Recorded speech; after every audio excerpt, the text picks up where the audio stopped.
to you by Businesses of Rappahannock and Rappahannock News. I'm Teresa Wood, the president of Businesses of Rappahannock, and I'd like to acknowledge a few people before we get started. First off, I'd like to acknowledge Dennis Graff and John Casley from the Rappahannock News.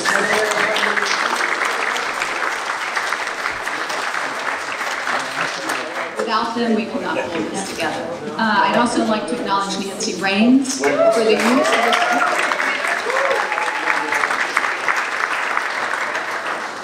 And last but not least, I'd like to acknowledge my board of directors for Businesses of Rappahannock. They donate endless hours to make events like this happen. So thank you, Jan Makala, Melissa Schooler, Bernie Olson, Robert Archer, Toby Wheelock, and Sheila Whaley. Big round of applause. You guys are awesome. So thank you all for joining us tonight. If you are a Rappahannock resident, you know that just down the road, some pretty important things are happening. And so thank you for choosing us. We are delighted to see you all here. I heard there's no air conditioning down there either, so we're good. You may have noticed that tonight's event is not called a debate. It has been publicized as a forum. And the reason why is because we intend to have a civil and meaningful conversation about the issues that concern Rappahannock County as well as the entire 5th Congressional District. The rules of engagement for this event have been a collaborative effort determined by our moderator, Mr. Tom Oliphant, by the Rappahannock News and the Businesses of Rappahannock. We have asked the candidates to be courteous and respectful of the amount of time that they take to answer a question. However, it's important to know there are no time limits for their answers. If a candidate should go off track slightly or take too much time, the moderator will bring them back around. Tonight's questions have not been discussed with anyone. They are certainly issues that we are all aware of, but the candidates have not been briefed on these questions. There will be an audience Q&A, approximately 30 minutes of our program tonight. There will be a wireless mic. I will bring it around and we will try to split up the questions so that both candidates have an opportunity to answer questions specific to their position on the issues. Thank you to our media partners for being here. As you may have noticed, there are quite a few cameras in the audience, so let's all be on our best behavior. This event is also being live streamed on Facebook and will be available in its entirety on Rappahannock News website, which is rapnews.com. Before we get started, there are just a few rules that I would like you to observe. Please be respectful of the candidates, of your neighbors, and the media that are here. No shouting, no booing, no questions will be tolerated until the appropriate time.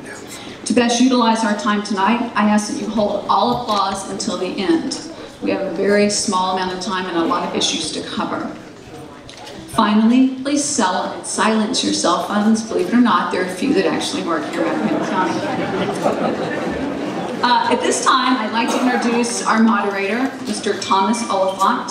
Mr. Oliphant is a former Washington correspondent and a columnist for the Boston Globe. Mr. Oliphant is one of 3 editors who managed the Globe's coverage of school desegregation in Boston, work which won a 1975 Pulitzer Prize. He's also received a writing award from the American Society of Newspaper Editors. He has been a frequent guest on television news programs including Nightline, The News Hour, Face the Nation, The Today Show, Good Morning America, and CBS This Morning. He is the author and co-author of many books, his most recent being The Road to Camelot, Inside JFK's 5-year campaign. Mr. Oliphant and his wife Susan are residents of Rappahannock. They've been coming out here since the 80s. And so please help me in welcoming Tom Oliphant.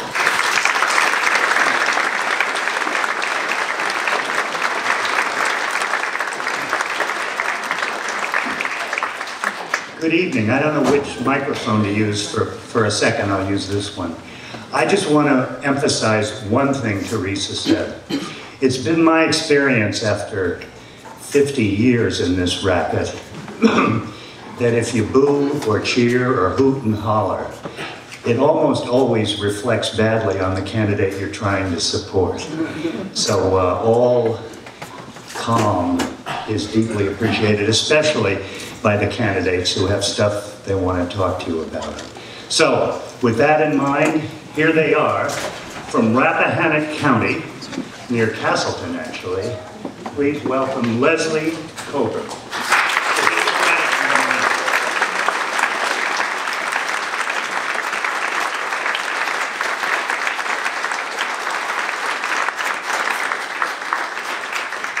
And from Afton, please welcome the Republican nominee, Denver Riggleman.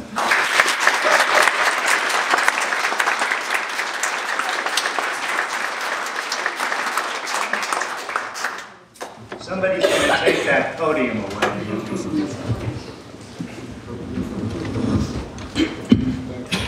My mic works. Can you hear me? Yeah. Tell them hi. Hello. It works. It's a very modern town. Very proud of the technological facilities. Bay Street. The idea here is to try to have a conversation for about 90 minutes. And so I'm going to lob more softballs than hardballs that are designed to elicit the candidates' views, not mine. So with that in mind, I thought we'd try a little introductory material. And Denver, pretend I'm from Mars for a second. And I've seen on a map the 5th Congressional District, which looks like an industrial accident, the way it's drawn. Describe this district in depth. Give me a sense of it. What defines it, and how do you fit into it?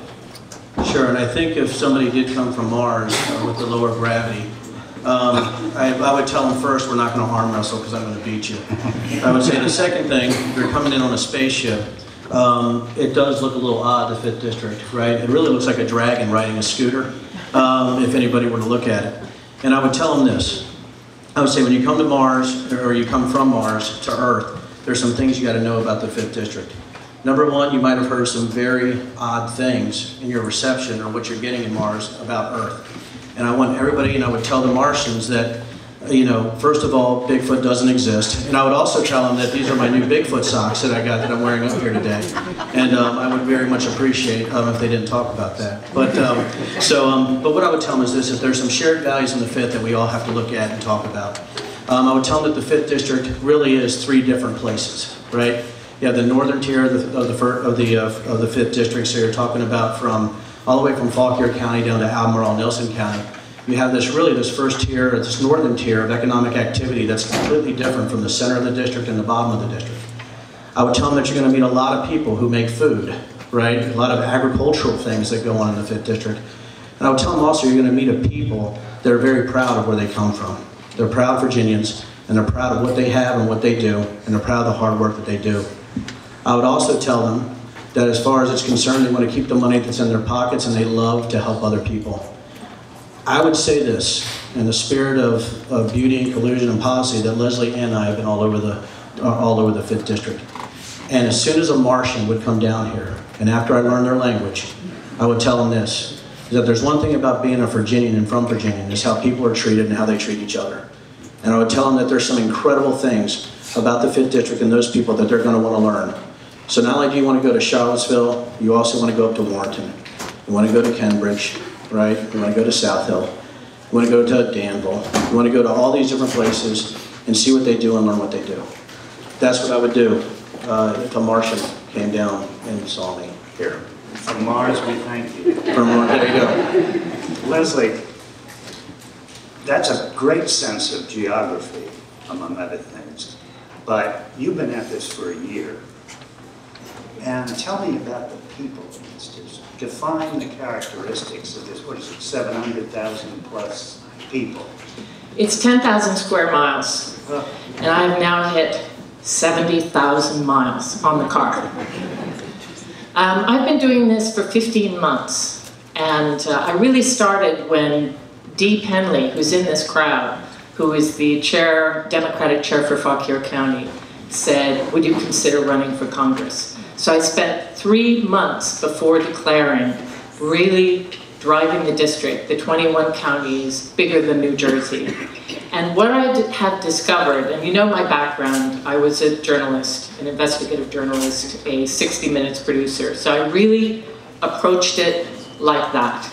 And the approach was to meet people and ask people questions. And I got to know an extraordinary amount of material and things that people care about in this district. The first thing I did, and my husband Andrew came down with me, was we went down to Danville. I'd never been to Danville before running. And I've now been to Danville dozens and dozens of times. But I think that what I have learned about this crazy gerrymandered district is not that it's divided into three, but that it's a very unified one. And I think it helps to be from Rappahannock County, because I can see all the similarities between people in Rappahannock, people in Cumberland, people in Mecklenburg, people in Halifax, people in Appomattox. We all have a huge amount in common, which I'm sure we're going to be discussing soon with all these issues. But what I've discovered about the people is that they are full of surprises. You can, I'll give you an example. The first time I met two women from Cumberland County, I said, what is the #1 thing you want in Cumberland County? And the answer was, a grocery store. When I was in Fluvanna and I met a group of police, including all of the top police in Fluvanna, and I said, what is the main issue for you? They said, mental health. So this is what it's like campaigning. It's full of surprises, but as we'll go through these issues, I have found that this is a very coherent district, and that all of the answers that we need for this district are already here. What the job is from someone in Congress is to amplify them, help pay for them, and promote them. Boy, I'm going to have a lot to tell the people of Mars as to those two answers. There's one other introductory thing I wanted to go to. I realize Republican, Democrat, and all that, but there was one fascinating characteristic that the two of you share. You're both rookies. And it is unusual to have a race, even in an open seat, where each of the candidates has never done this before. And so, tell me, and you each sort of started in 2017, dipping your toes in. So, Denver, tell me how it started. Just did you get mad at something? Did somebody call you? What happened? Well, as everybody knows, I have no temper. I'm sweet and beautiful, and no temper at all. No, what happened was it really started with a fight that my wife and I had based on property rights, but also on overregulation. You know, the people from Mars would probably be sitting in my distillery right now having a drink. We own Silverback Distillery in Afton, Virginia. And about 2013, 2014, when we were trying to build our property, we started to have some odd things happen to us. Number one, we were attacked by 8 or 9 regulatory agencies. I started to have discussions with lobbyists, trying to find out why laws were so different for different types of organizations and companies within the 5th District, but also within the state of Virginia. We also had this odd thing of surveyors coming on our property and telling us in no uncertain terms that there was probably going to be a pipeline coming through our property. So we felt like we were fighting this multifaceted war, and I felt like I had no power. Right? After being in the military, having my own companies, you know, being born and raised in Virginia, coming from Manassas, I just didn't really have an idea of why I couldn't get anything done. And somebody told me something pretty incredible when I was talking about politics, because I'd never been involved, and they said this. They said, Denver, if you're not at the dinner table, you're on the menu.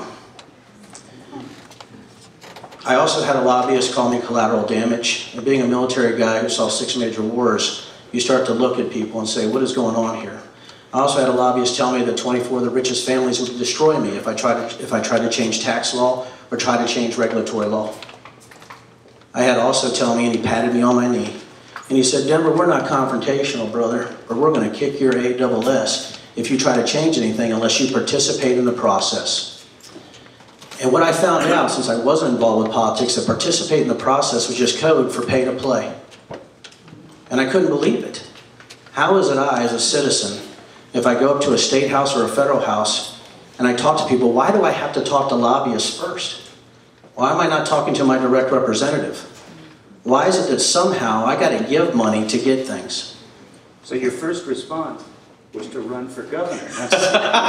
Actually, it was 4 years. City council. Oh, no. Well, you know, the first 4 years I tried to do it by myself, right? You know, I had people that were trying to come help me, but what I found out is that they would say is like, Denver, you don't have anybody backing you up. Why don't you pay us? And we're happy to help. So this is right? deeply personal. It's deeply That's personal. how it began. And it was for you too. I mean, I now know that, see, there was this great big huge demonstration in Washington the day after President Trump took office. And this one was actually big. There wasn't much argument on the crowds on this one. But it's the aftermath of going there and doing that that made a rookie candidate out of you. How did it happen? What was it like? I mean, how did you step over the Rubicon? Exactly. It's very unusual for someone who had worked in journalism for all those years, covering 6 wars, covering over 50 countries, covering Wall Street, coming to Washington with every single story and holding somebody's feet to the fire. Seeing Congress very closely, close up, usually people would never cross the line. And what happened to me was Donald Trump. And the fact that we were being represented and continued to be represented by a mini Trump. So with Donald Trump, I was really appalled by him as a woman and as a former journalist to hear him say that journalists are the enemy of the people. I really felt that he crossed a line that really made me feel that our democracy was at risk, and I continue to feel that I was right about that. It is at risk. My decision was compounded by the fact that Tom Garrett is representing us as congressman. He's very hard right. Freedom Caucus is very disruptive in Congress. Former Speaker Bonner has called them anarchists and people who like chaos. It's the opposite of what we should be doing on Capitol Hill. And he was voting for a lot of things that really disturbed me. One, he voted to take away the Affordable Care Act, which means taking away health care from 23 million people. That was just the beginning. So I really felt that it was time for anyone like me who had the skills to actually go to Washington, to hold people accountable, to make change, that it was time to do that and to put my whole life aside and spend 7 days a week starting last spring in 2017 and do this. And I'm very, very happy I did. Denver, one of the dilemmas that people like me who watch these things face every 2 years, going back decades, is how much of a race is local and how much of it is national. And how candidates resolve that little question often has a lot to do with how well they do. So tell me how you've navigated the local versus national conundrum. And in the process, tell me what's at stake in your candidates. Sure, and for me it's been pretty interesting because when I go across the district and talk to people, I do hear some of those things about broadband, infrastructure, jobs, immigration, all the things that sort of the 5th district is dealing with. And what's really interesting when you're talking to people in these certain types of forums is none of them give one rat's about what's going on CNN, MSNBC, or Fox. Just don't care. Because a lot of those, they work for a living. They got things that they have to do. So when you talk about people, you know, and you talk to people about what's going on in their community, whether it's a dairy farmer, right, who gave his child 2 cows because he thought he was going bankrupt, and he eventually did, and he didn't want his children to lose the cattle. So when you talk to dairy farmers about the issues that they're going through, where you're talking to a mom in Fluvanna County who says she has to take her kid to the library parking lot in order to get broadband, in order to get internet. All these things are very local, and what you don't hear is this sort of chattering class named Bobbery that comes out of these ridiculous talking heads. And you're wondering, what the heck is going on here? Because there's not one person in the 21 counties I've talked to who said, did you hear about that Trump and Russia? No, they said, hey, Denver, we really hope you can help us with jobs, getting rid of these regulations. Could you really help us with infrastructure? And not just that, you know, we haven't changed our sewer route since 1908. Sir, could you really help us with some other things like our kids and education? Sir, we just want the government out of our lives. That is what I hear. So the 5th District is especially gifted in that so many people work for a living and they have other issues, right, besides watching this ridiculous coverage that we see on television every day. And I understand it because my wife and kids work 16 hours a day. Leslie, we don't have time for it. Is that your experience? No. Because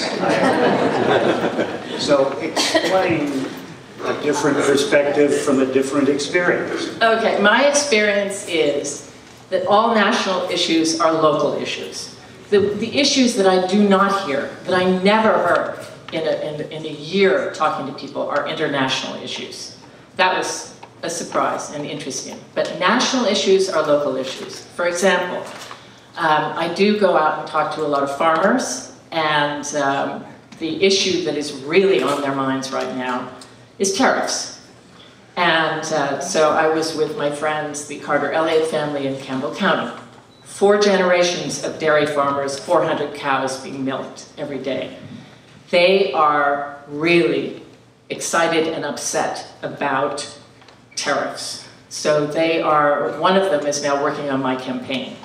Also a soybean farmer, for example, in Pennsylvania, lifelong Republican, has moved over to support me because of tariffs. So the big national issue is very local. Same with healthcare.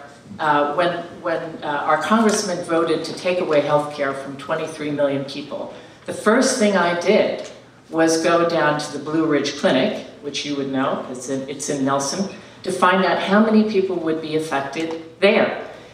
The people affected included 1,600 children.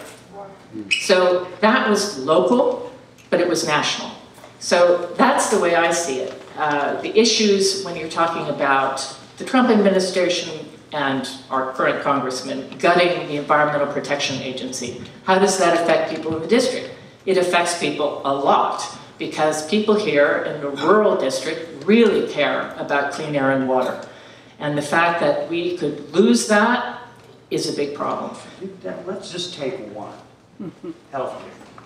And I bring it up because for those of us who were watching what happened in Virginia last year, the #1 issue on people's minds as they voted for the legislature and for governor, by far, by a country mile, was health care. And this year, the anecdotal evidence as well as the polling evidence is that this overwhelming dominance of health care as a concern among particularly working families in Virginia is enormous. Why do you suppose that is? What's going on? Well, I think when you look at the Constitution, life, liberty, and the pursuit of happiness, life sort of stands out, right? And I think when people look at healthcare, it's intensely personal. When you look at what's spent in healthcare per year, it's pretty staggering. You're talking about, I think, $3.3 trillion in combined Medicaid, Medicare, and actually personal spending. When you look at what's happening not only in the military, but you're looking at it happening everywhere in healthcare. When you talk about personnel and military costs, and when you looking at the VA, you're talking at close to $250 billion just in that nugget right there. Right? So you're talking about these spiraling costs, you're talking about people who are looking at Medicare and Medicaid down the road, and they're wondering, can this be supported? Can this same model be supported? When you're looking at business, and you're looking at things sort of across a spectrum, you have to start saying, how do we pay for these things as we go forward? What is actually a good way to reach across the aisle and have bipartisan solutions for healthcare? There's a lot of people out there with me. I own a business. I have to pay healthcare every day. I sign both sides of the checks. And I think my mic just went off. It's bad. It's bad. It's bad. They didn't want me to karaoke today. So when I'm looking at signing both sides of the checks and I look at that combined employer-employee mandates are 15% of your check, when you're actually doing that as far as taxes and FICA taxes, when you're looking as our rates are going up, right? We're trying to actually match and do employee matching for our own employees. You start to wonder what the heck's going on. And you start to think from my level is what is the government doing and why do we have these processes in place where we can't seem to find effective health care? Well, now at the beginning of this year, this state is one of the a handful of states that took a huge step at the beginning of this year with the decision to meet the Obamacare challenge and expand eligibility for Medicaid. As somebody who's mentioned cost for 90% of the last 3 minutes, you oppose that or support it? I opposed it, right? And the What reason, about now? I still do. And the reason I do is I think there's better ways. You know, the first thing we think about, I think, when we look at healthcare and we look at business lines and people and how to help them, we look at spending more, we look at more federal taxes. My thing is, why aren't we auditing the government? Why aren't we looking at the spending that's happening right now? If we look at anything across the board, and I've been in there, I've been a defense contractor, I've been doing manufacturing, I've been doing service. My question is this: why aren't we looking across the board and auditing and taking out that money before we actually apply those taxes to other people? And as your taxes go up and your health care goes down, my question is this: do we want a health care system like the VA, which is single payer, really is what it is? Do we want something like that, treating the veterans like that across the entire country? It is something that I am so angry about, because I think right now, when we look at things across the board, I think it is absolutely cruel and unusual punishment to think that the government can take care of everybody's health care based on the inequities, the inequalities, the bureaucracies, and the cronyism that happens in the government. Leslie, from your experience, you have got a very different perspective, particularly on the importance of Medicaid generally in Virginia and in the 5th District particularly. Could you just give us a little word portrait of what's going on at the community level right now? What's at stake? Well, what's at stake is enormous. This is a life and death issue. In Charlottesville alone, take the case of Ian Dixon and Sarah Stovall. These are both, they have families.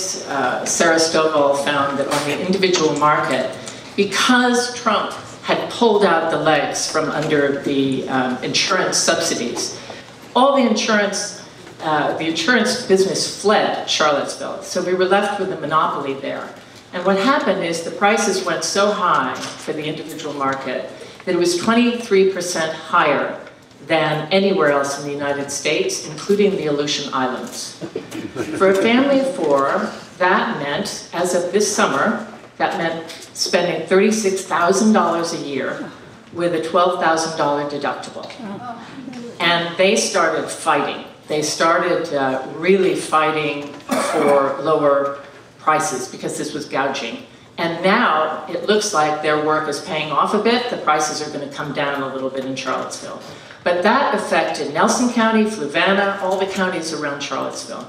We have an administration who has been desperate to gut the Affordable Care Act. And the reason why that's a local issue is because in any crowd of people, I ask, who here does not have a pre-existing condition? And in many cases, not one hand will go up. So the administration right now is trying to say it is unconstitutional to offer people with pre-existing conditions decent, guaranteed health care at a reasonable price. This is wrong. This is morally wrong. And the fact that, that the administration has been doing this is affecting everyone in this district. We have all aspects of healthcare. We have a very important one that I run into every single day, is older people who are having to cut their pills in half because they cannot afford them. People who are not taking their medication for migraine headaches, for cancer, for diabetes. A woman the other day said, I have to pay $800 a month for my diabetes medicine. That was in Rocky Mount, in Franklin County. So the idea that this is okay, that we have the most dysfunctional system in the world, and that the attempts at righting that are now being dismantled, is, has a shocking local effect. Denver, President Trump and the leadership that may be on top of you as a freshman Republican congressman. Please don't use that term, sir. The only proposal around is the one that passed the House last year. If you guys are successful and you're in Congress, it's coming back. Congressman Garrett supported it. Will you? Say that one more time. Congressman Garrett supported the the repeal and replace bill that President Trump was advocating last year that narrowly passed the House, died in the Senate. Yes, I but would. It'll come back. And so would you support it again? I would, and here's why. First of all, we don't have the worst health care in the world because I've been all around the world. I waited in line in Romania. I've been to Oman. So to say that is sort of hyperbole. Also, you know, if you want open-ended questions about who to raise your hand, who here wants to pay double or triple on health care right now with worse care? That's what we're talking about. Who here wants to pay double or triple for worse care? That's what we're talking about. That's what we're talking about as we go forward. Why are we talking about not the dual enrollee issues with Medicare and Medicaid? The $1.3 trillion we already spent on these programs. The fact that it's going to go bankrupt by 2025 or be insolvent. Has anybody thought of that? How about the $32.6 trillion it would take for Medicare for all? Who pays for that? When you look at it from a personal and a business perspective, the hard thing to talk about is this. We have to make decisions that are difficult, but we can do it in a way where we can look at auditing the federal government and we look at taking those savings and rolling it back in. I don't think there's one person up here talking about getting rid of Medicaid or Medicare. What our differences are is, do we let the individuals choose or do you let the government choose for you? I will always err on the side of the liberty, and that's where I will always start my arguments.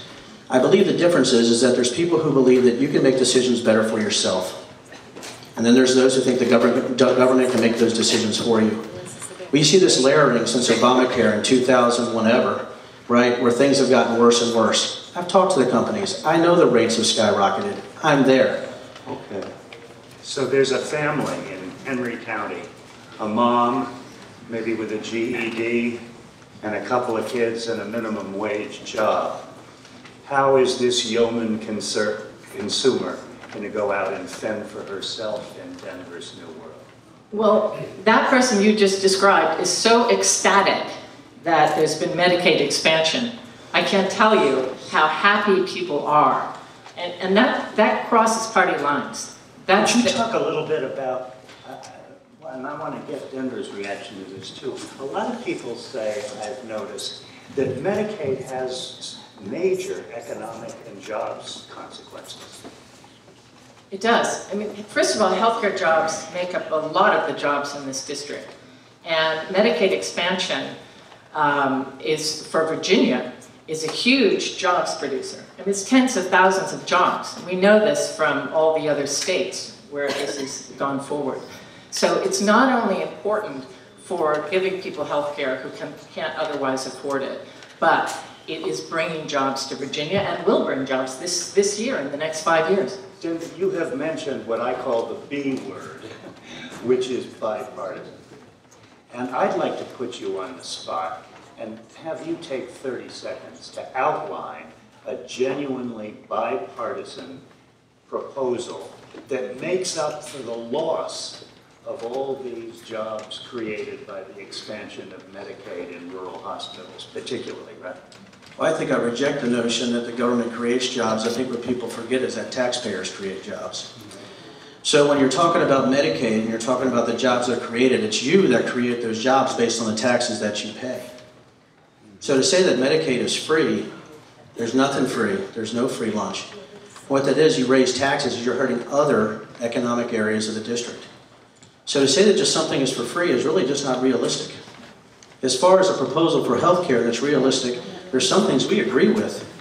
We agree that we should always support pre-existing conditions. How? If the guarantee, what I wanted to ask, just my follow-up would be, you know, there is a case in Texas right now. It could be decided in the next few days. And the Trump administration has joined it, or not joined it, and is not defending the status quo, the result of which would be the loss of the encouragement to individuals to buy health insurance, the subsidies through the tax and other direct support systems to pay for it, the consumer protections of existing law, for example, the ban on denying insurance to somebody because they already have something wrong with them, or other provisions like having your kids stay on your plan until they're 26, or having annual or lifetime, no more annual or lifetime limits. Are you ready with a contingency should the Trump people win that case and Obamacare is gutted? I think we are ready with a contingency. There's so many things that we can do. If you talk about health savings accounts, you're talking about not capping the contributions to HSAs, you're talking about cross-country or you're talking about cross-state sort of competition. And we also need to encourage interstate competition. There's something that Leslie glossed over about Charlottesville. And that's the reason that prices are going down is because of competition. It's because Anthem saw an opportunity based on Optima holding a monopoly there. And what everybody here is talking about, and I think something where the differences are, and it's not a difference of who loves who or who cares about who, right? Is what the great thing about America is that Anthem saw that opportunity to go in there and provide lower rates. That's competition. Those are the things we have to look at.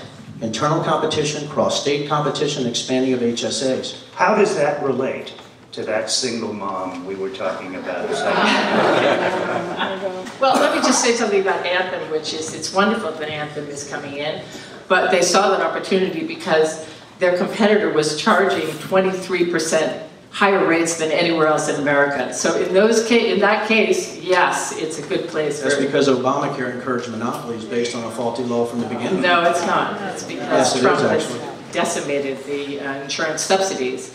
But I will say that a cost point that's being glossed over here is that we were already paying for Medicaid expansion for other states, and while it was being denied in Virginia, and also our country right now is paying twice what any other advanced nation is paying for health care.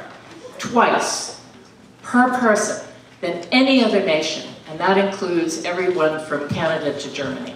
So how is it that Denver mentioned that any kind of Medicare for all is going to cost $32 trillion, which happens to be a Koch brothers funded study, by the way. You just said trillions of dollars yourself, so continue though. Well, I think that the fact is that other countries seem to be able to manage it, and we have massive amounts of data and many, many books written and tons of files on how they do it in each case. Everyone's a little different, but all are similar to Medicare and TRICARE. And they succeed in offering universal health care with far lower cost. So maybe the United States at this point should be in a position to listen to other countries, to how they do things. Denver, could I have a specific bipartisan proposal to run by you, just because it came that close to passing Congress last year, actually. The co-sponsors from Washington State, Patty Murray, a senator, and on the Republican side, from our neighbor in Tennessee, Lamar Alexander. And the principle here was fix it, don't junk it. And that there are things you can do with the subsidy rates. There are a laundry list of 50 little things, all of which add up to a marginally improved system versus blow it all up and start again. And you could very easily be faced with a proposal like that in the House next year. And what would be your reaction to it? Well, I mean, I think if it's something practical and something we can use incrementally to be better health care, I'm going to listen to every proposal. And if it's something I agree with, I'd go for it. You know, it's not that there's not a zero-sum game here, right? It just isn't. And I think that's what's sort of interesting about these conversations, because we talk about cost, and we talk about Koch brothers studies or other studies, but what is the cost? Anybody want to take a gander? What's the cost of Medicare for all on single payer? It's going to be in the trillions of dollars. It's not going to happen tomorrow. So if we're talking about some sort of pie in the sky, let's do everything right now, that's impossible. Is that right your now. position? No, it isn't. I think I just said that everybody from Canada to Germany manages to give people universal health care at half the cost, at most. Half the cost. How is it that the United States cannot do it as well? So do you think the government right now can provide lower health costs than private companies? It's not a matter of government offering. When you talk about a Medicare for all system, you have lots of private companies involved. You don't have for-profit insurance companies offering the same thing as the Medicare for all system. They can do supplementals. There are plenty of other things that they can offer. But you don't, right now, we have insurance companies who have huge overheads. Medicare's overhead is about 3%. Insurance companies go from 19 to 25%. And I might remind people that healthcare executive pay averages for CEOs $20 million a year. Now, you guys, Well, actually, you guys are kids.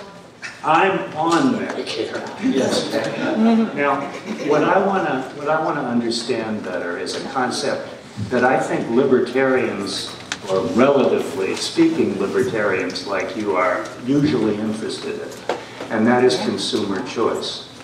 And instead of top-down, mandatory, single-payer, etc., which I don't believe is your position, right? I'll tell you my position. In this, but let me ask this one first. It was a suggestion advanced most recently, here comes that word, Hillary Clinton. No lock her up chance in the back, please. But here was her idea, that every consumer should have the option of buying into Medicare as the basic insurance company. And not have this, you have to wait till you're 60. In other words, it's a choice for those people who want to take it. Is that in the ballpark? That's interesting. So you're talking about a dual-pronged approach of an open market and a closed market based on what a Here's a zillion. I like that, and here's why. Here's why I like it. Is because the number about the 3% administrative cost is absolutely wrong, not right.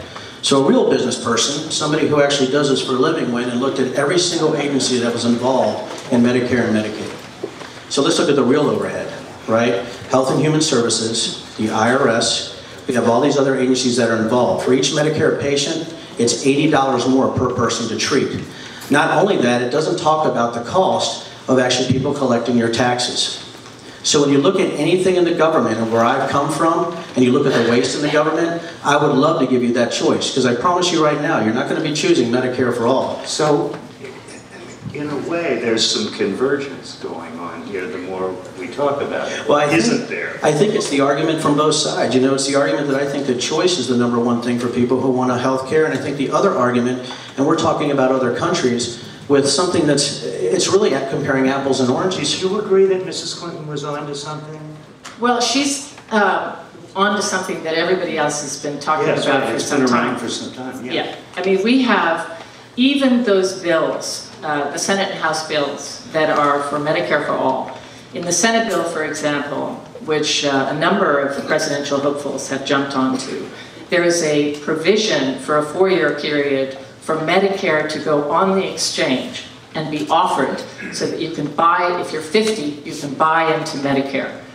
And for many people, that would be a very attractive option. And one of the reasons would be because that option is going to be cheaper than the other ones offered. So that, I think, is a stepping stone. In my view, first of all, I think the Affordable Care Act should be put back in place. Second, I think that we should offer Medicare on that exchange. And third, I think that we should head into a Medicare for all system that does not force so many hundreds of thousands of people in this country to go bankrupt every year from health costs. I haven't gotten into that, and I haven't done prescription. So you are for Medicare for all then, Leslie? I am indeed. I disagree with you on numbers and costs, and I will tell you that report, the Koch brothers funded report that you mentioned, even that talks about the massive savings from overhead and also the massive savings. They cite a $800 billion savings on if we can negotiate drug prices. Yes, it's in the report.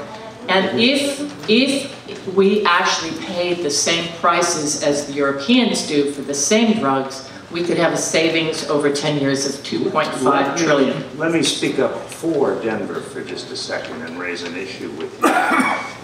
Namely, it's one that tripped President Obama up for a while in 2010. What if I have employer-provided health insurance and I like it? Why do I gotta go on something else just because it's some goal of some political leader? Why the compulsion? First of all, you would definitely, in any of these proposals, and there are several of them, you would be able to keep your employer insurance on the exchange. Your employer would also be allowed to buy into Medicare. So an employer could choose, because it's cheaper, to take that option. And also, if you head in that direction, though, what the numbers suggest, and it's pretty interesting for an employer, is that the costs will go way down for you as an employer. Now, in my campaign, for example, our staff, and it's a big staff for a campaign, are all offered good health care. Does your staff have health insurance? Are you offering health insurance to your staff? I do not. You just started. Yeah, it's been quick, but I do not. You don't offer them health care? I do not. It's not uncommon. No, I think There's just a final element of healthcare, and as you can tell, we're still basically scratching the surface. But I had to ask you both whether you think, like the VA, that the enormous purchasing power of Medicare can be used to bargain over drug prices. that's interesting. It's forbidden under current law. It sure is. That is interesting. Just negotiate. Just negotiate. You wonder if you're looking at Medicare for All, would they negotiate LPTA contracts? Would they negotiate best value? How are you going to do drugs? Are the drugs in country? Are they out of country? When I say LPTA, you're talking about lowest price technically available type of drugs? The VA can do it. If you they do have lower per whatever cost. What about this issue? So it comes up in every campaign I've seen. That's something I discussed with Republicans is that what if we could ensure care, but what if we could do some kind of government contracting with the competitive processes where prices are capped at a 6 to 8% profit, right? I think that's what you're sort of talking about is what if you could have both sides? And I think that's when you start looking at things for individual choice, and when you look at people that are Medicare and Medicaid, what if there was a cap based on government contracts and competitive caps for equipment, and then care was actually something that you did on the side for insurance? Wouldn't that be something where you knew transparently what the prices of your devices and things like that were? Should the current ban on Medicare negotiating the price of prescription drugs be lifted? Absolutely. It's outrageous. In the VA, they are allowed to negotiate. Of course we should be allowed to negotiate. The only reason we don't negotiate is because Big Pharma is very, very powerful in Washington, which is one of the reasons why I'm not taking any corporate PAC money so that you can actually hold Big Pharma's feet to the fire on negotiating drug prices. Bingo. Now, in healthcare, there is one other issue that comes up that doesn't often get discussed under the heading of healthcare. But when we're talking about life and death, perhaps a leading cause of death is worth at least mentioning in a district like this. And of course, I'm speaking of death from violence and guns specifically. Are you satisfied with current federal law? Are the rights of people adequately protected under federal law, or do you think there should be further protections legislated? You're talking about specifically Second Amendment? Anything. Anything like that? What's missing under current law that you want to work for? I don't think right now, as far as the Second Amendment is concerned, there's anything missing under current law. You're satisfied? I'm satisfied. Yes, I am. Now, there has been a presence in Washington, particularly since the murders in Parkland, Florida, earlier this year, of people who are not satisfied with federal law. And because of the difficulty of this issue politically, I was just curious how you resolved it. Well, this issue has changed dramatically this year. There are a lot of angry mothers out there, and they see their children having to go to school every day in fear. And this crosses party lines. This is not just Democrats. But I do see a demand from Democratic women that we must address these issues. And also being with the Parkland kids, you really feel the power of this whole new generation to lead us into better gun legislation. I think that there are many in Virginia, we all love guns. Everybody loves guns. On our farm, we hunt. But that's very, very different from dealing with gun show loopholes, with loopholes of purchasing weapons online. These things must be closed. And in fact, most gun owners in Virginia want to close those loopholes. Another really important one is people who are guilty of domestic violence. If you're guilty of domestic violence, even if you're a boyfriend, not just a husband, those loopholes have to be closed. You shouldn't have a gun, and that affects, for example, the Texas church massacre. Is she wrong? No, with domestic violence, absolutely not. But the prohibitions are loophole-filled, right? Today? But what I'm saying I'm saying is that Republicans, many, many Republican gun owners are quite happy to dig in and get rid of those loopholes. I think that we can all work together on that. And I think that when I go further though, bump stocks, large capacity magazines, the people who really suffer from that are the police. It's the police who will tell you on the campaign trail, we're getting hurt by this. What about bump stocks? I wouldn't outlaw bump stocks, and since I just had that discussion with the Police Benevolent Association and got actually endorsed by them, I don't think that's actually a true statement. Not only that, when we're talking about the Second Amendment and loopholes, if you're talking about domestic violence, a felon can't own a weapon anyway. So let's get clear with definitions and make sure that we have a discussion about the Second Amendment and actually what happens right now based on the facts of those cases. Okay. A final follow-up, though. There was an incident at the Kavanaugh hearings yesterday when the nominee had a little trouble because a man came up to him to shake hands who is the father of one of the young ladies who was murdered in Parkland last winter. And I was just wondering if, unlike Brett Kavanaugh, you had encountered that fellow, what you could say to him. He just wanted to introduce himself, and what happened in the exchange? I'm sorry. Kavanaugh walked away. Security intervened, and they never had the conversation. First of all, I don't know if Brett Kavanaugh knew who that individual was. I didn't see this. So I don't know if he knew who that individual was. If he didn't know he was taught to walk away based on the rallies of the proceedings. But I'm sure you've encountered the families of crime victims. Oh, I've not only encountered the families of crime victims, so what do you say? I've encountered the families of ethnic cleansing. What you say to them this, you provide every type of comfort that you can give them, right? I don't know exactly I don't know exactly what the situation was because I'm not aware of that situation.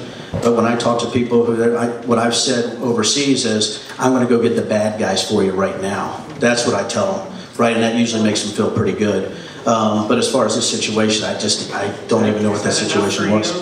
No, I think that you have said in the past that you think that concealed carry should not be regulated at all.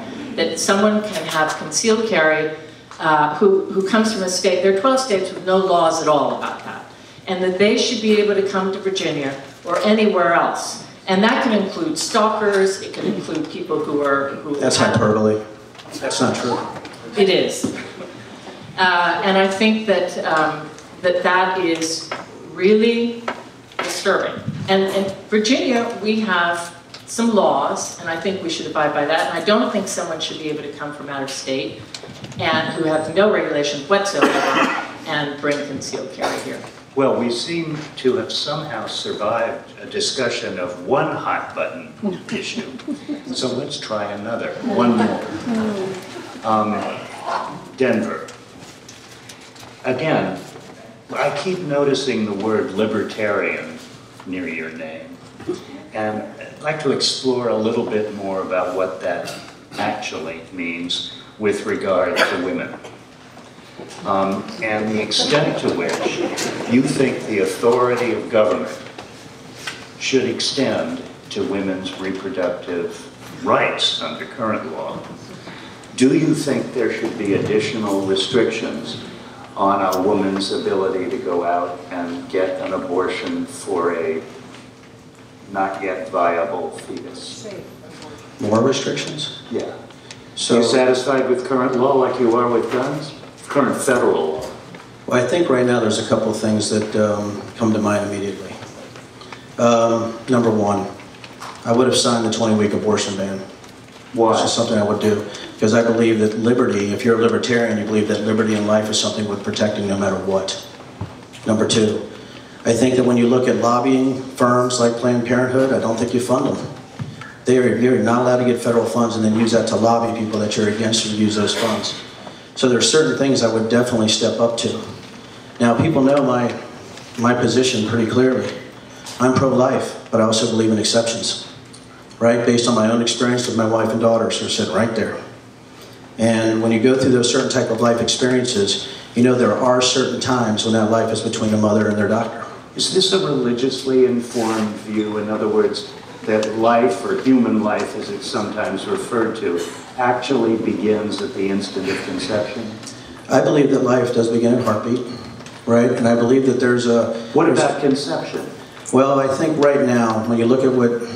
Sometimes when you ask an intentionally personal question about what happened in your family, it's very difficult to talk But about. if that's your position, how could you support exceptions and still be true to your principle that it is a human being that has a heartbeat? Because that mother is also a human being who has a heartbeat. And when you talk about women, and you talk about what I have with a wife and 3 daughters, and if you want to talk about rape or incest or health of the mother or the fact that we lost 2 children, you start to have different ideas that there is black and white, but there's also times when the life of the mother is especially important, especially when you love somebody severely. So let's turn not just to a mother, but a grandmother, I believe. Yes, 4 grandchildren. And you weren't at that march the day after the inauguration. I was indeed. I mean, for no reason. Oh, I was there with a lot of women in my family. And a lot of it has to do with this. So tell me what's at stake for women specifically. I understand attitudes and whatever. I think that... But how do you put it? I think the main thing is this. Denver Riggleman says abortion is okay up to 20 weeks. The fact is that when you really sit down with obstetricians, that is when they say after 20 weeks is the time when it's very, very dangerous for the mother. That's the time. I mean, most people really don't want to have an abortion after 20 weeks. It's the time when the mother could lose her life. So doctors support being able to have that procedure after 20 weeks. So you're really going up against the Congress of OBGYNs who support my candidacy. And I think that when you talk about Planned Parenthood, what you're leaving out, I don't know if you've ever been to a Planned Parenthood clinic, but 2.4 million women in this country are served by Planned Parenthood for cancer screening, for contraception, for STD screening, all of these things that many of them who are poor, many who are in rural counties, and welcome to the 5th District, do not have any other choice but going to a Planned Parenthood clinic. So you're denying women. You're denying women reproductive health care. And my question is, why should these things be legislated in Washington? Why shouldn't they be between why shouldn't they be decided by a woman? Because if we have freedom, if I have freedom, I am determining what happens with my own body. And having had 3 natural childbirths, I can say that that's important to me, to decide that by myself.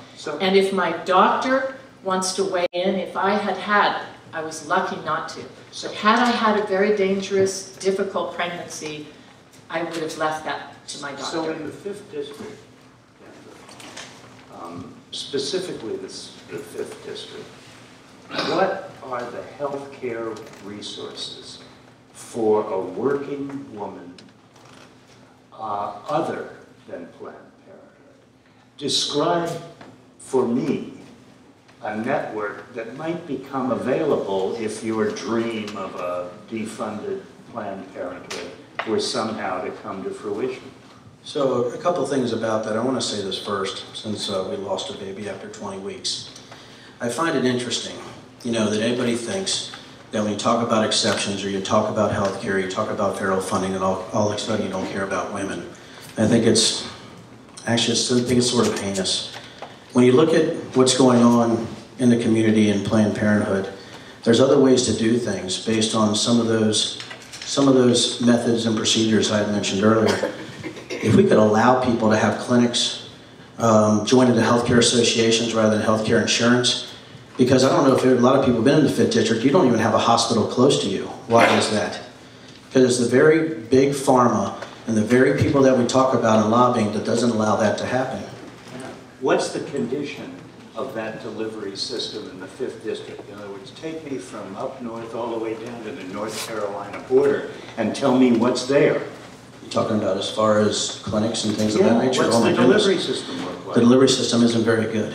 Why? Right? Why is because, when you have an area that's losing jobs, when it's losing its economic viability, and you have people that are leaving, you start to find out that those resources and infrastructure are leaving with it. And that's what I've seen when I've been out throughout the 5th District, is that we have real problems with making sure that jobs come back into those areas in Southside.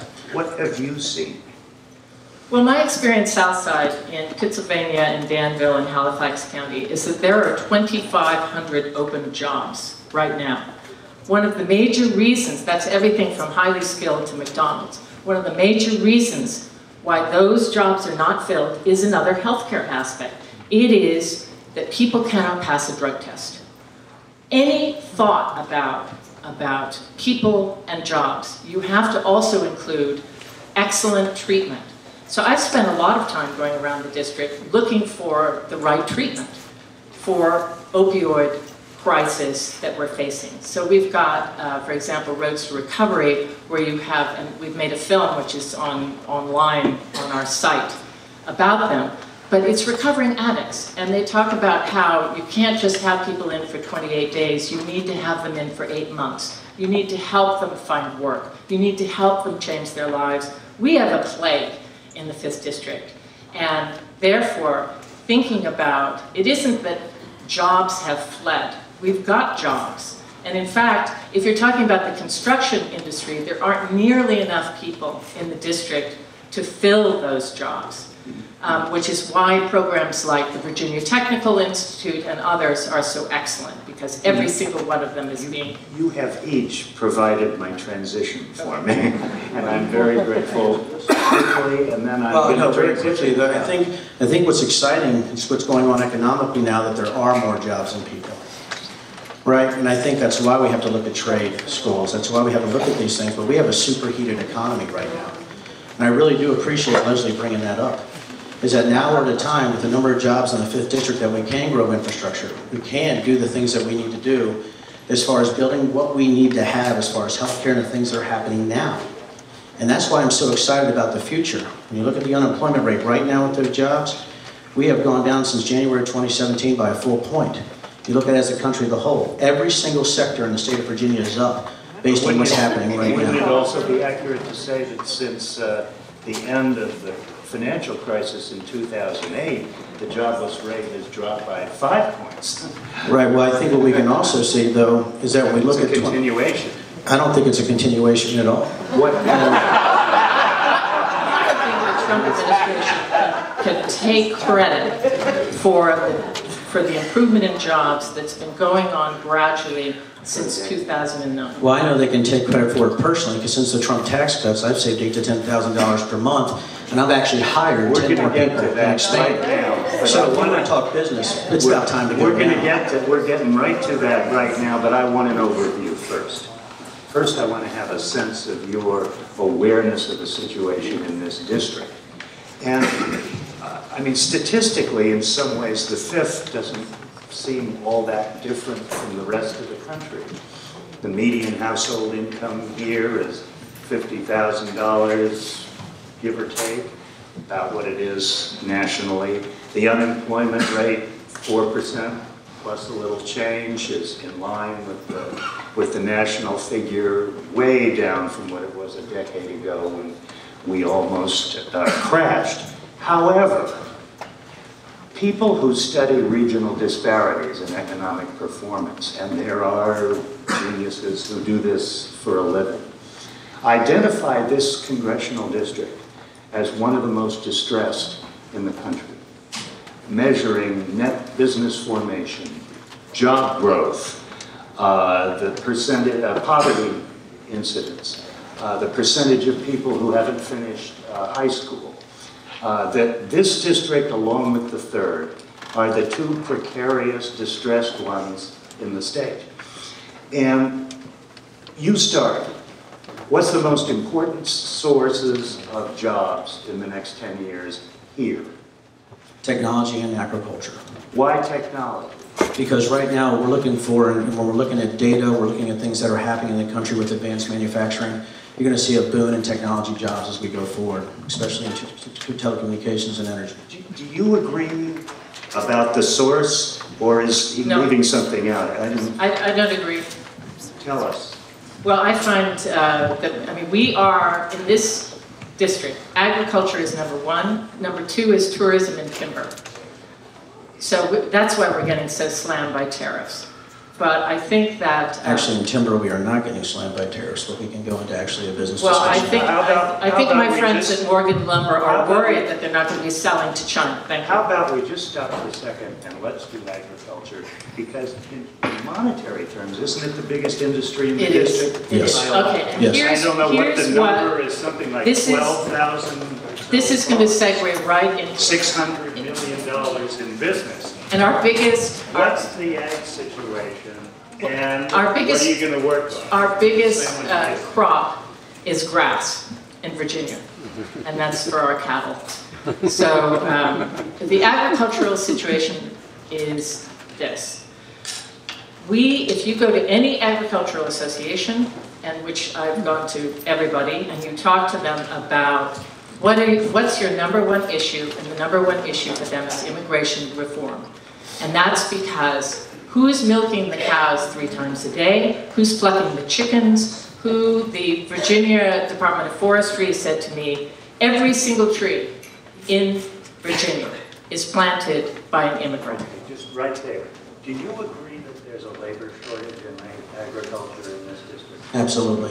And the most, nothing is solved overnight. In the microphone, please, Chairman. Nothing is solved overnight. But what is the most impactful move government or you or somebody can make to deal with this shortage? Right, there was 2 things that were offered up to me in talking to the farmers. Number 1 is they wanted to streamline immigration policy. What's that mean? That means that they were really looking for H2C to be passed, and they also thought H2A was too burdensome regulatory work. Say it in English now. So there were 3 things that they mentioned. So there's 3 things here. Number 1 is that they actually wanted easier restrictions, or actually easier ways to get through the H2A process, right? The other thing is that H2C seemed to be something better for them because it's not as expensive to bring migrant workers on, right? What I asked them was, did they want a strong border? They said, absolutely.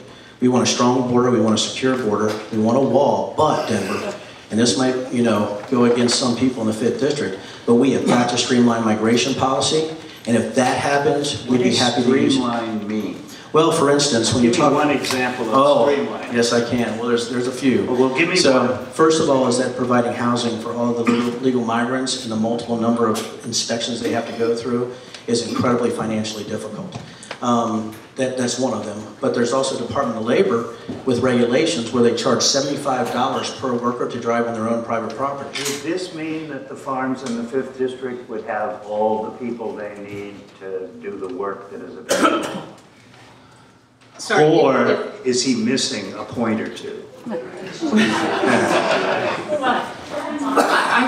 I don't think we can talk about immigrant labor in the 5th District, which is part of the engine of the 5th, because it really is critical.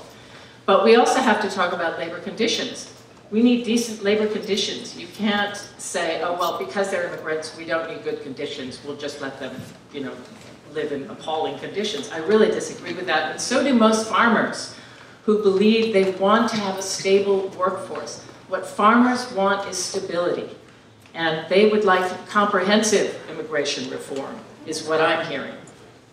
Now, streamline, comprehensive. Are we talking code words here, or are we talking meat and potatoes proposals? I think there needs to be meat and potato proposals. When I talk to the farmers, here's what they told me, and I've talked to lots of them. They're like, Denver, listen, we just cannot find American workers right now, and we're really hurting. And I don't know if you know about H-2A rules, but if an American worker walks on, they have to replace that immigrant worker with an American worker. So I asked them, I'm like, well, how many people are walking in every day?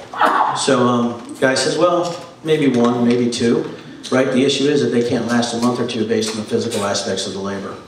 I said, well, what does that mean? You know, what does that mean for you as far as hiring? He means it's very difficult to get the labor that I have right here in order to continue. And so here's what he told me, and this is what really struck me. He goes, if they took away our migrant workers in the 5th District today, I would have to sell my farm. I'd go bankrupt. And he had 105 H-2A workers.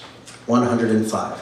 So he went to the litany of regulations imposed on him by the Department of Labor and asked for me to please get that over to the Department of Agriculture, because they understand better migrant policy, they understand better how to enact E-Verify, and they understand better what happens with migrant workers and what they have to do in order to get to his farm. And I just found it very interesting that what they asked for is to just have somebody who understands what they're doing better, and for people to understand that they rely on this migrant labor at 100% sometimes for some of these dairy farmers, tobacco leaf, and things of that nature. Let me just say one thing about this issue, which is we are in the middle, we're in a time when immigrants are being used as political fodder. They're being called criminals. We have a situation where it was okay to separate families at the border, where it was okay to put children in cages. That is this time. And the idea that we have a tremendous amount of fear in this district among immigrants because of that. Things have really changed for people. They feel less welcome. They're very worried you say the word Farmville, and what that means is the private detention center there, which is very scary for people. And we hear about the conditions in Stanton, for example, for those teenage kids who were tied to their chairs, sometimes naked. These are conditions that we cannot support. So I think that comprehensive immigration reform deals with a lot of these things. Children should never be taken away from their families.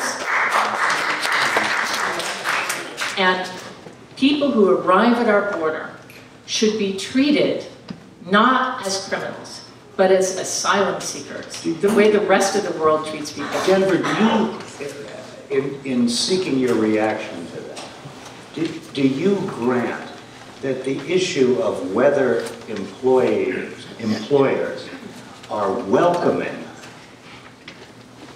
workers or using them is an important factor in whether or not they're going to come?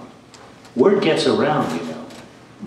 Well, word does get around. That's why there's 100% labor markets in most of these farms, because of the way that our farmers in the 5th District treat people. To make an overarching statement that somehow here in the 5th District there's a fear from immigrants, I haven't seen that in any of the farms that I've gone to. Have you? Well, where I see it most is in Charlottesville. There are about 12,000 immigrants in Charlottesville, and I certainly see that fear. And so do all the people who Why are you with nodding? that. Well, I'm nodding because now we've changed the subject again, because now we've gone from somehow the 5th District supports kids in cages. And by the way, how many people in here have done border operations? Yeah, this guy, okay? So to automatically jump to a conclusion, and I think Leslie has said that ICE is the new Gestapo, right? No. Yeah, actually we... No, I said we do not want ICE to be the new Gestapo. Thank you, Denver. So because I think that, and let's talk about ICE. Absolutely, let's talk about ICE. Because what ICE, by the way, as you well know, has various functions. How does I well know? Please explain to me. Has a number of functions. One of them, they are really behaving in a way that requires reform. We need to reform. This is a very new organization, ICE. It's not an old one, and we need that reform. Right, so when you do border ops and you look at security on the border, you're talking about professional people that have taken a constitutional oath like I did. That reform comes actually technically through something called identity identification, or I2, but also the ability to use big data and databases to make sure that families stay together. I was looking at statistics that were pretty interesting to me about actually things that are pretty bothersome, especially drugs, which are about 1,100 pounds of just fentanyl alone. You're looking at drugs across the border, but you're also looking at really child trafficking. You're looking at things, criminal elements, state-sponsored elements. And the reason I know about these things is because this is what I do. So to automatically jump to this kind of hyperbole in the 5th District that somehow immigrants and migrants are treated badly is just blatantly ridiculous. No one suggested Man, that. you went right to people's in cages and how people are treated here in the 5th District. So that's not how people are treated in the 5th District. It's how they're treated at the moment by this administration. My point is that in this district, there are farmers who care very deeply about immigrants, and they do not like immigrants being treated or being talked about as criminals. As a wall guy, tell me what the net immigration situation has been over the southern border in the last decade. Oh goodness, last 10 years? Well, I started doing border ops back there in 2008, 2009, and at that point, it was for passive detection. Tens of thousands, right? And you think? I know. And by the way, are you talking about over the last 10 years? What I know is that the numbers of people coming across the border have declined. Also, and that's probably because of President Trump's border policies. Before Trump's border policies. The DHS statistics that are all part of the discussion are that the net number is negative over the last decade because people also go back the other way.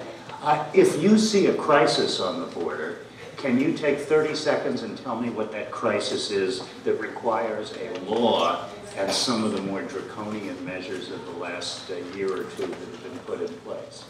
Oh my goodness. That's a pretty loaded question, Tom. I think what you're assuming is that somehow I believe that all these things were draconian that's happened in the last 10 years or what's happened recently. Well, there's been a change in policy, and you could summarize it if you want to. But what I want to get from you, and I hope they want, is how you view the situation at the border. Is this a crisis, a problem, something that has improved substantially over the last decade? What's your view of the situation? I think there's always a problem, especially when you look at state-sponsored terrorism, but when you're looking at illegals that either commit crimes, but you're also looking at some other things. You're looking at children that could be forcibly taken over a border, right, without them belonging to that parent. And that's something, if you're a parent, that you do worry about. And since I was there, knowing that there are gaps in the biometric data collection, but there are also gaps in the way that analysis is done, you want to make sure that you do the right thing by that family to make sure that a child is not put with a parent that does not belong to them. Quick response, and then there's an elephant in the room I got to get to.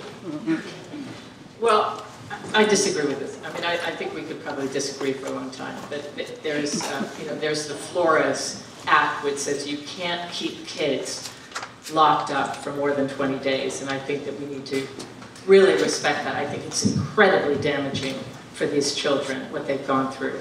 And the cruelty has been enormous, including taking away women's wedding rings when they come into this country.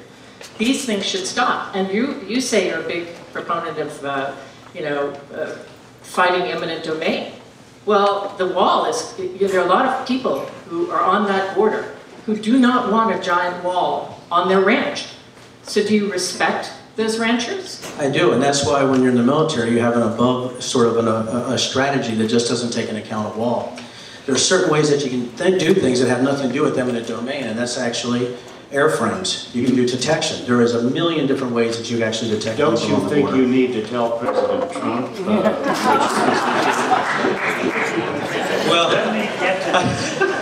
Well, I tell you this. That's not. You know, I'm even uncomfortable wearing. I'm even uncomfortable wearing another guy's sports jersey. So I think if there's policy that I agree with, I'm going to agree with it. If there's stuff that I don't, I'm not personality driven. I'm policy driven. That takes me to my question, which final topic here before we give it over to you and start thinking of your questions, especially the ones you can ask in 15 seconds or less. There will be lollipops up here for everybody who can do that. Denver, in this state,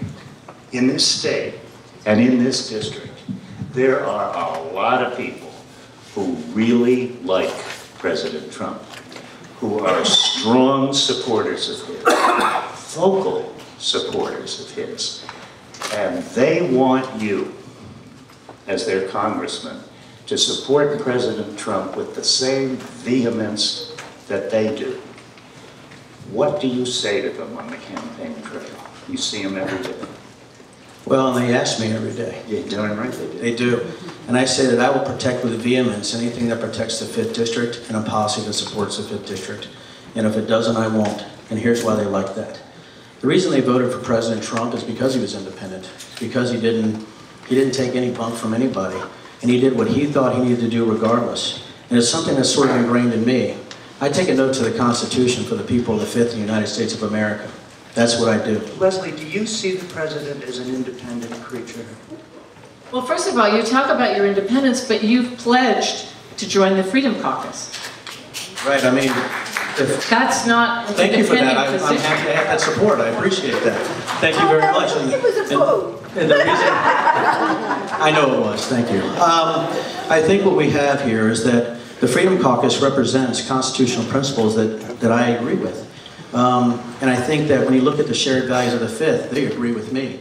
The Freedom Caucus is what you do to fight overreaching government. But there's something else. And that something else is this. I talked to Mark Meadows of the Freedom Caucus, and I told him this. Not a politician. You don't own my vote. What? Not a politician. You don't own my vote. I said, if there's something for the 5th that is good for the 5th, and you guys are against it, well, we're going to be scrapping a little bit, because I don't work for you. I don't even work for President Trump. So why do you want to join it? And let me tell you why I'm asking that.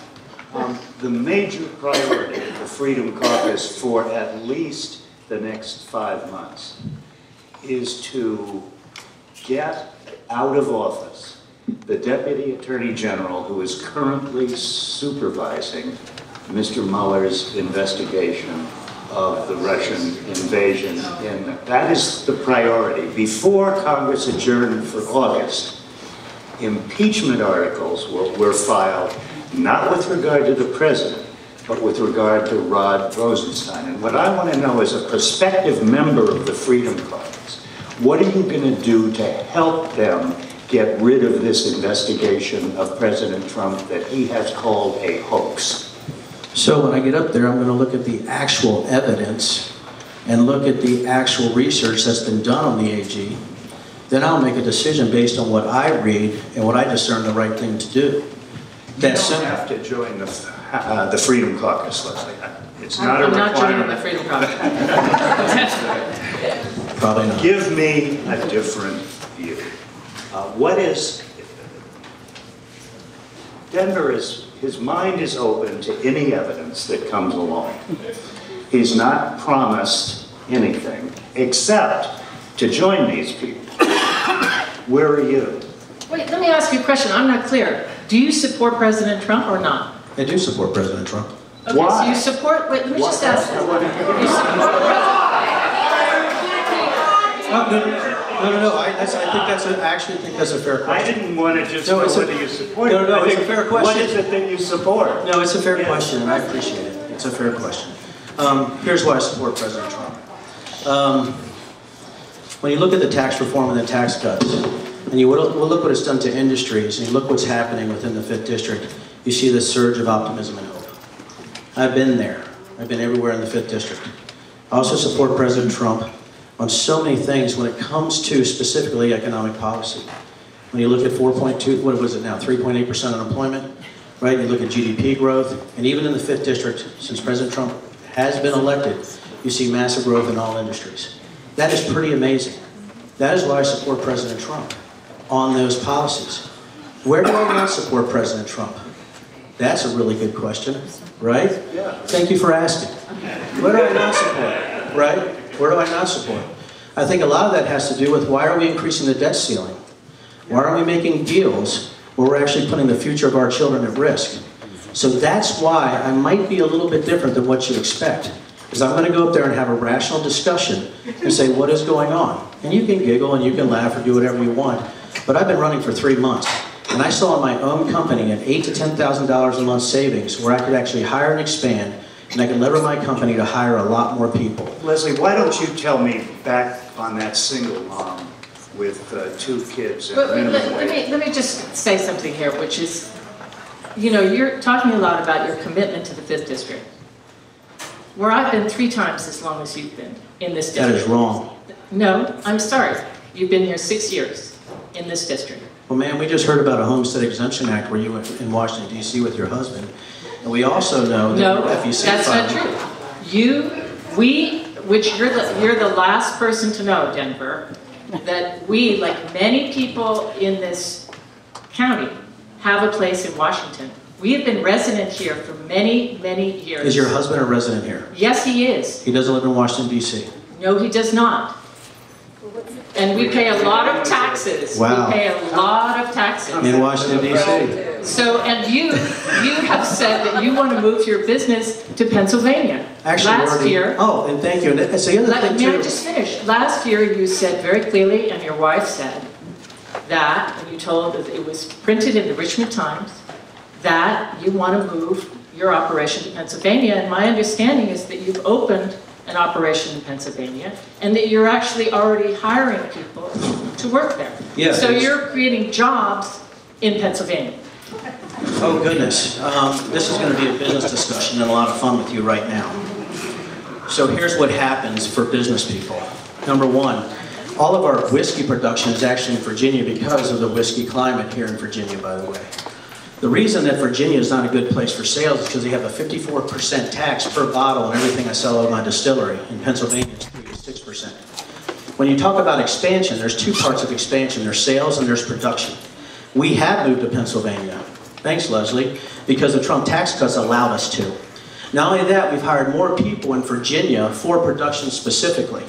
Our gross has gone up about 23% month over month since Trump was elected. Denver. So, I'm not done. I'm not done. So if you want to talk about baseless accusations, I just want to know out of the 4 houses you own, where you stay the most. And the reason you have 70,000 miles of your car is because that drive from D.C. to the 5th District is a long damn way. I wish I could spend some time in D.C., but I spend very little time in D.C. But my husband does use it as his office because he is the Washington editor of Harper's Magazine, which everybody knows. Now let me just point out about you, Denver. You had, at least for 15 years, a house in New Jersey, a place in Texas. What's happened? You can't, who is throwing stones? As well as your operation in Pennsylvania. I tell you, you need to work on your sourcing as a journalist. You're not very good at it. I think that's because the military sent me that basis on serving my country. Not only that, when you're born and raised in Virginia and you come home after fighting for your country, that says something about being Virginia. When you say something that's a patent lie that you've lived here longer than me, you do know my daddy lived in Fluvanna County starting in 1977. Not only that, I shot my first deer in Nelson County in 1986. So if we want to talk about 5th District values, I have them. You don't. What are 5th District values? 5th District values are hard work, not making up things, hyperbole. It's actually getting up every morning, doing what you need to do, and going to work, and not spouting a bunch of sort of avaricious things about people. That's what the 5th District is about. The The 5th district is about every single person in here is coming to work that they want solutions. And not somebody who spouts hyperbole because they can't get their facts right. And Leslie, you've had a problem with that for 3 months. No, I just have to tell you you that. are doing your best to hurt your candidate when you behave like that. You don't win some of the top awards in journalism, and a lot of them, spouting hyperbole. We deal in facts. Like Bigfoot erotica? Well, that's what Like you. white supremacy? That's what you put on your social media. That's what you put on Instagram. Your book, your self-published book, is on Amazon for all to see. I've read it. Well, My listen, book no, hold on. is available to anyone to read, and I Here's have the deal. most. Go ahead. Here's the deal. When it comes to sourcing, and when it comes to ridiculous things, here's what bothered me. There was a tweet that was sent out that conflated Bigfoot erotica with white supremacy. Yes, by the Coburn campaign, actually by Leslie herself. Not understanding that there is some pretty fatalistic humor starting in 2004. Since my wife is here, you want to talk about the prank I played on Bigfoot, she's here to talk to you afterwards, right? I have a pretty cool sense of humor because I like to have fun. So we have somebody who talks about Bigfoot erotica, right? We have somebody who conflates that with something so awful and heinous as white supremacy, right? And none of it's sourced. All of it is just made up. And so that is actually just sort of propagated across all of her journalistic buddies into far-left blogs, like Huffington Post. Not a far-left blog, I'll argue with you, right? And all of a sudden we have paper like New York Times and a Rolling Stone calling all this bunk. And what happens is, if you talk about an investigative journalist that's not able to source, as an intelligence officer, I got to consider the source. And Leslie, if you're the source, I don't think I'd release a bug bomb in a bathroom based on that kind of mission plan. That's enough. You say something, and then I'm going to ask my question, and then we're going to let you all speak. Okay, I mean, it's ridiculous what you just said. No, it's not. Yes, it is. It is, actually. First of all, this is how you present yourself on social media. It's fair game. Second, you talk about, you were seen on camera with someone who was famously identified as a white supremacist, who now says that he has left that movement, therefore I am not going there again. But you cannot deny that that person was associated with Jason Kessler, and therefore was, when you were on camera with that person in the Republican office. I am not, Denver, you brought that up. I did, and no. We talked about guilt by association. Into their time now. Well, actually, I'm cutting into actually hyperbole. No, you're cutting into their time. No, because they're going to have. Talk about bias. Personal stuff for 10 minutes. That's enough. Moderator's prerogative. We're going to try to stay to the issues as much as possible. Denver has talked about his support for President Trump on economic and business and taxation grounds. As somebody with another point of view, could you make it? And then we will go to the floor. I do not support President Trump or the Republicans who passed our tax bill, which added $1.9 trillion to the deficit of the United States. And Denver may have done well out of it, but our grandchildren are going to be paying that bill. I do not agree that it was a good idea to give a great giveaway to many large corporations and people who did not need that tax break at the top of our society. So I think that it was predictable that Trump would do such a thing, but I think we need to reverse this. Okay, now, for those of you who would like to ask questions, and we hope there are some of you who do, we have a microphone. And if you will just raise your hand or come out into the aisle and make a line, Teresa here is going to bring you the microphone. Just stay there, guys. I'll come to you. And apart from my 15-second plea, because remember, if you take 30 seconds, all you're doing is hurting your neighbor, and I don't think you want to do that. So a nice, quick-to-the-point question. Say to whom you are asking the question. They don't have to respond to each other. Let's let you guys have the floor. Thank All right, you, guys, sir. seriously, 15-second question. Please There's do a not guy make it behind stop you. speech. All right? There's a guy right there. All right. Thank you, Everyone sir. else stay in their seats, please. 15 seconds.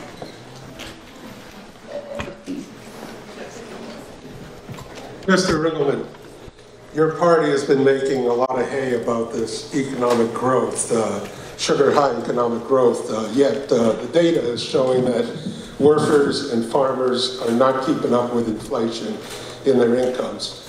What's happened is the corporate tax cut was intended to put a lot of money into workers' pockets. It was intended to put a lot of money into investments in plant and equipment and technology so that we can have those technological job growth. But in fact, the exact opposite has happened. All of that, most of that money has gone into stock buybacks, increasing dividends on stock, which is only helping shareholders, and half of this country doesn't own a single share of stock. So how can we understand this to be anything but your party being in cahoots with the wealthy segment of this country at the expense of workers and farmers? Well, I disagree with your assessment completely, because when I've talked to people, workers, and when I talk about facts, No, I did. no, let's talk about facts. So when we talk about those that are working, and who I've talked in the construction trades also, but also in agriculture, what I'm finding is you're seeing sales go up in a percentage. Not only that, I've talked to actually workers, and there's some in here who have said they're making up to $60 more per week or $60 more per month based on the tax cut at low income or low labor jobs. They said it's allowed them to buy groceries, it's allowed them to do so many incredible things. I've also talked to crews that are hiring multiple contractor crews now as you see housing starting to grow in the 5th District. So to say that somehow this has just been a giveaway or give back means I don't think that everybody's getting the facts of what's going on the ground. A question for Leslie, please, I hope. Question for Leslie? No? No, I have a question for Matt. Anyone? All right. Thank you, Teresa. Leslie, earlier you talked about eminent domain and property rights, and just like Denver, I'm glad to hear that you are opposed to the pipeline. You know, my question comes with kind of 2 points, one of which, if you are opposed to the pipeline, how come you're still profiting off of Chevron stock? One, would you make a commitment to sell that stock? I know you signed the No Fossil Fuels pledge. That would be a great next step. And two, when it comes to eminent domain and property rights and even people trespassing on property, you know, your campaign supporters actually came on my property this weekend and placed signs, took one of Denver's signs. You know, do you condone that behavior? Do you condemn that type of behavior? And how can we trust that you will be for property rights for the 5th District? Okay, first of all, I don't own any fossil fuel stocks. I don't own any oil stocks. So I did sign that pledge, and I haven't owned any for quite a while. So there's that. You know, in disclosure forms, you have to talk about stocks you owned last year, the year before. So if you read them properly, you can see that. Second of all, I hope my supporters do not invade your property. They should not be doing that. So I apologize to you for that happening. And I do believe that I agree with Denver on this point of eminent domain. I think that, because I have many friends who have the pipeline crossing their property, and to have companies using, as though they have some government right to cross land that we have a terrible situation where we've got pipelines not only coming through a property like Denver's, but sustainable farms like the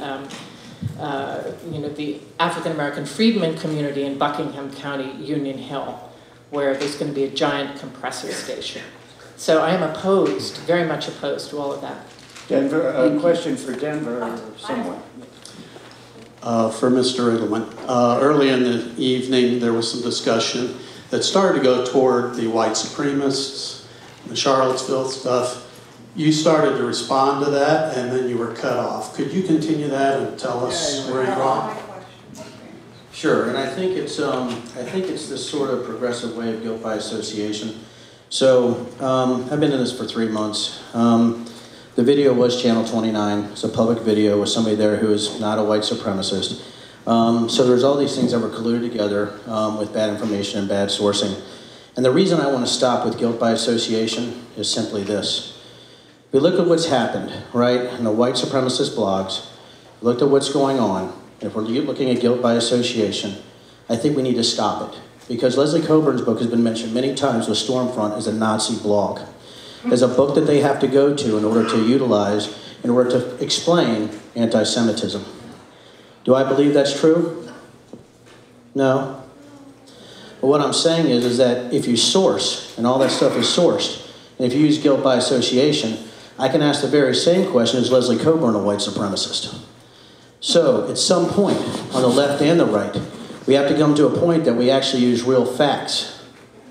That we actually use those type of things. This one Leslie gets a reply to. All right. And then we'll take the next one. I would like to read something. That's okay. In Charlottesville, what happened last year was absolutely appalling. And one of the groups threatened were Congregation Beth Israel in Charlottesville. Rabbi Dan Alexander from Congregation Beth Israel wrote this yesterday in the Daily Progress. I'm going to read you something because it is very important in terms of slander, slurs, and smears and something from you the know a lot about. Republican Party. The citizens of Virginia's 5th Congressional District deserve far better than the hypocritical and mendacious tactics employed by the Virginia Republican Party in its bizarre attempts to tie Leslie Cockburn to the racist white supremacists and neo-Nazis who staged the Unite to Right rally in Charlottesville a year ago. Those invaders were surely emboldened by the demagoguery and divisive fear-mongering of Donald Trump and his enablers. It is deeply dismaying to see Virginia's Republican Party follow the debased example of the current occupant of the White House by engaging in ad hominem slurs, by desperate attempts at deflecting attention from the extremism of their own candidates, and by wild appeals to xenophobia. May I finish, please? The recent Republican Party mailer spins an outrageous smear, purportedly based on a book co-authored 27 years ago by Cockburn, a book that presents a critical journalistic assessment of the U.S.-Israel military and intelligence relationship during the Cold War. As a strong Zionist with close personal ties to Israel, and as one who cares deeply about a candidate's support from the State of Israel, let me be clear. Criticism of Israel or its policies does not make one anti-Semitic. It does not make one anti-Israeli. We have a question over here. Well, let me just point out that I've been endorsed by the pro-Israel lobby, J Street. Thank you. I have a quick question for Mr. Riggleman. Earlier, I think that both candidates agreed that one of the reasons for the extremely high healthcare costs in our country is big pharma. And if I understood you correctly, there was a question about whether or not we should be allowed as a government to negotiate with big pharma. And if I understood you correctly, Mr. Riggleman, you said that you would consider capping pharmaceutical profits at between 6 and 8%. You're a libertarian, less government, right? How do you square that? Well, I square it because I think there's a common sense line when it comes to people that you have to sort of go to. I can be libertarian, but also look for solutions and practical solutions for those type of things, right? I'm allowed to do that. It's a slippery slope. Well, the thing is that defense contracts do it all the time with either, you have cost plus fixed fees contracts, time and materials, LPTAs, best value. So you have this free market competitive system within the Department of Defense based on the type of services that they render technically, or based on the type of things that they give. So the reason I said I would consider it is I wonder if we can come up with another competitive system. Like, for instance, there's federal acquisition regulations that help with fairness in these type of sort of competitive bids and for this pricing. I actually do really appreciate your question because I love this, right? So it's for competitive bids and pricing. And the reason I said I would consider it is because I would love to see some kind of proposal that says, hey, if we can do a fair market competitive sort of drug proposal, like a request for proposal for multiple companies, maybe even devices, things of that nature, I wonder if that came across my desk, if it's something that I could square as far as the fairness for each company to provide those services on a liberty way, I think it's something I would look at. Great, thank you very Question for much. Leslie, please. Question? Over here. All Why right. don't you come out in the aisle if you can? I realize you can. Oh, we just, Some total knee replacements, All right. that's one of the reasons. You can stay there, we can repeat it. Sir, please. If I hear you, I'll repeat it if necessary. Well, this is for Leslie. Early on, you mentioned that the cost of health care is twice in the United States what it is in Europe. Tell me about the quality. Is the quality the same? I say that because Johns Hopkins University Hospital has an international department. A lot of people come from the Middle East, Europe, the UK, Greece, Germany, because of the health care they're getting ain't what it used to be. Well, in this country, as in many countries in Europe where those people also go, there are some places that deliver excellent health care. There is no question about that. The issue was cost, that the lack of efficiency of our system is very dramatic, and the rest of the countries find it completely bizarre that we pay so much money for the health care we're getting. And besides which, when you look at where the U.S. stands now in terms of infant mortality, we're not doing that well. So you can get great health care here, but there are a lot of people in this country, millions and millions of people who are not getting that health care. thank you. I would assume that's also the case in Europe. A lot of them are not getting the health care. It's different in Europe. It's different. For example, in Germany, if you go stay in a hospital for 3 nights, it's $60. The copay is $15. So you're paying a bit, but nobody's going bankrupt. Denver Thank is you very much. itching for a question. All right, Loves here's a Denver questions. question. Would you like? Okay. So like I've heard like Leslie's point on African Americans and like the reform for the criminal justice system. But like tonight I haven't really heard anything about African Americans, and we often see I'm Black, so it pertains to me. So if Denver can say something, because I don't know at all how you stand on trying to like better the African American experience, considering it's trash in America. So for me, do you want to know about criminal justice reform specifically? Because I have some personal experience with that as far as victimless crimes. So I'm the oldest of 8 from Virginia, and we like open-ended questions. How many people here have had siblings that have been in jail? Yeah, me, right? Or people that you know that have been in jail. Well, my brother went, hey, look at all the hands now. So my brother went to jail, and I asked him to use a story for marijuana possession, right? Became a felon, and hadn't been... When? This was back, I think, probably in 2002, 2003. Marijuana possession. Marijuana possession. It was only 1.4 pounds. But anyway, so,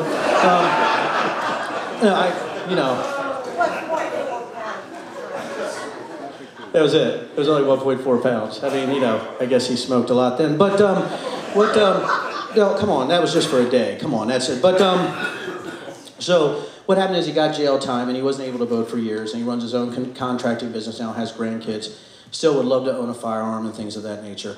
I think we got to look at victimless crimes. I think we got to look at some kind of criminal justice reform to take some of that edge off of what's going on in our jails and with law enforcement. Quick follow-up. Sure. Is there a proposal in the hopper right now in Congress that you could enthusiastically support? I honestly don't know. Thank you. I honestly don't know. For Leslie. All right, question for Leslie. Can I answer that one about African Americans? Can I shout? Sure. Okay. I'll repeat it. Okay.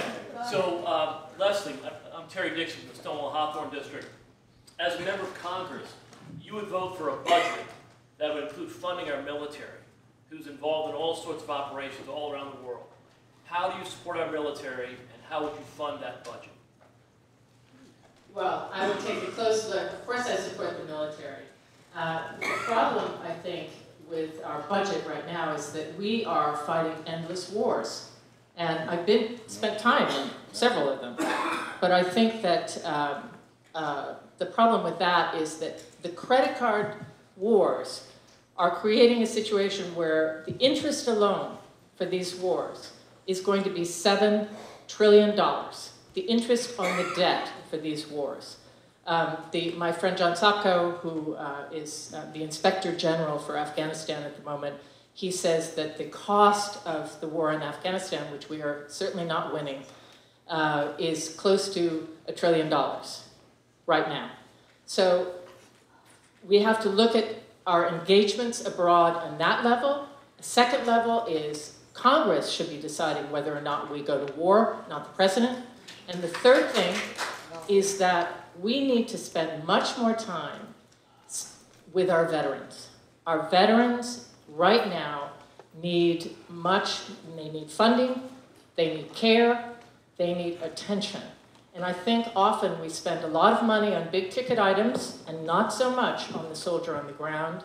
Another thing that I would look at is federal employees are very concerned about the fact that contractors are getting paid much more than government employees. And that's a case where Denver, who was a government contractor, certainly understands that. You can easily make twice as much as a contractor. And I think that, it's actually 2 to 3 times what someone who is a government employee is making. And I think that we need to look at that. This whole system of contractors which reduces accountability. Okay, who's got a question for Denver? This is going nice. African American treatment in this country. Thank you. One more time. African American treatment. We didn't get that answer. We will now. Can I speak to that? Yeah, that's all right. Okay, this is a hugely important issue in this district. We have a situation where Pandora's box has been opened. We have racism now in some counties which we haven't seen since the 1950s. I have a friend, Joyce Speaks, who was one of the kids who walked out of the Moton High School in 1951, which led to desegregation of schools in America. And she said to me, I'm very concerned because I see it happening again. People feel emboldened and feel free to behave in a very racist way, and I think we need to put that back in the box. As for African Americans, funding to stop this rampant school-to-prison pipeline that goes on, and in terms of incarceration, if you're black, you're 10 times more likely to be thrown in jail for a drug offense. I think we need to, I agree with Denver on drug offenses, that we should not be locking people up who really need treatment, and it disproportionately affects African Americans. So there are many pieces of that. Also, women, African American, first of all, women in this district do not get equal pay. And it's worse for African American women, which means that you have a lot of elder women in serious poverty because they're not getting the Social Security that they would have gotten had they been properly paid. So that's a big African American issue. That was an extra, so Denver, if you want to make a comment, you please feel free. Sure, no, thank you for that. And, we obviously know that racism exists. Certainly does not only in this country, but overseas. I've had the good fortune to fight for those that have been oppressed and repressed in the world. And it's an honor to do that. When you look at the 4 things, I've heard this school-to-prison pipeline thing. There's 4 things. I was looking at statistics, juvenile statistics, on what are the 4 main reasons for crime, or also for high dropout rates and things of that nature.